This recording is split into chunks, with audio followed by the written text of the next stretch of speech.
Dudes and dudettes of YouTube land, it's Frank with What's the Point EDC. This video has to be done. As much as I don't want to do this video, it's got to be done. Sometimes you just have to set the record straight. Now, in my comment section on one of my videos, I've got a few people just wanting to say stuff about the SOG knife isn't, it's not this, no folding knife is designed for batoning, da-da-da-da-da-da-da. Let's take batoning out the question. Let's see what happens if you're taking the knife and you're doing your cuts and the knife happens to smack against something when it's in your hand. Let's test them. 5. Already did a hard use demonstration with this. I'll link it. Already did a hard use demonstration with this. I'll link it.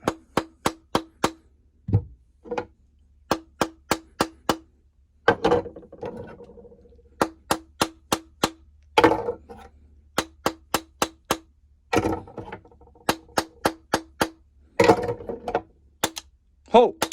Ho! Y'all see what time it is. I'm not going to sit here and explain it any farther. This is the last video I'll do about that. Okay? It has nothing to do with because it's being batoned that issue is going on. There's lock failure. Okay? This is the only knife of the bunch that is labeled as hard use. The only one. And it's also the only one that's failing. I like SOG knives. Oh, yes, don't get it twisted. I like SOG knives, and I like this knife. I like every single thing about this knife but the lock failure. And you know what? It is what it is. But what would happen if I was out there in the field, okay, and I'm out on a surviving trip, and I'm 20 miles in, okay, and this is the knife that I'm using to do something, and let's say the back of this knife hits something, and it closes on my hand. What is going to happen to my fingers? Please tell me what's going to happen. Am I going to be able to get to emergency services fast enough? Am I going to bleed out? Because I'm definitely going to need some serious stitches and I'm going to need to go to the ER.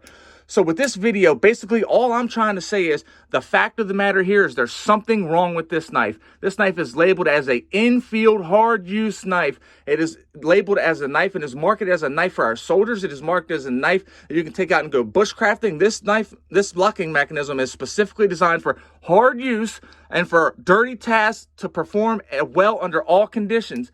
It is not performing well under this condition at all. It doesn't have anything to do with the fact that I batoned with it because, let me get some knives here. This one didn't fail. I'm linking in the description. Razor. This one didn't fail. Kubey, Tytius. This one didn't fail. Petrified Fish, PF969. Only this one failed. And this is the stoutest, biggest, heaviest of them all. Look at it. Look at it. Come on, guys. It doesn't take a rocket scientist. I deleted the comments who are running their mouth. And if you can't get over the fact of the matter that there's something wrong with the locking mechanism on this, then there's just something wrong with you. That means that you sit on the couch and you talk about knives while I'm out here using the knives, and I know from actual experience. I'm sorry, guys. And if I lose any subscribers because of this, it's not my fault and it's not my problem. I hope you stay, and I hope everybody sees that the truth of the matter here is the fact that there's something wrong with the locking mechanism. All right, everybody, this is Frank with What's the Point EDC. If you're an addict, never quit, and stay strong and live long. If you're dealing with bad thoughts, please reach out and get some help. Like I said, I like this knife right here. I still like this knife. Much love, everybody. Take care, and I'm out.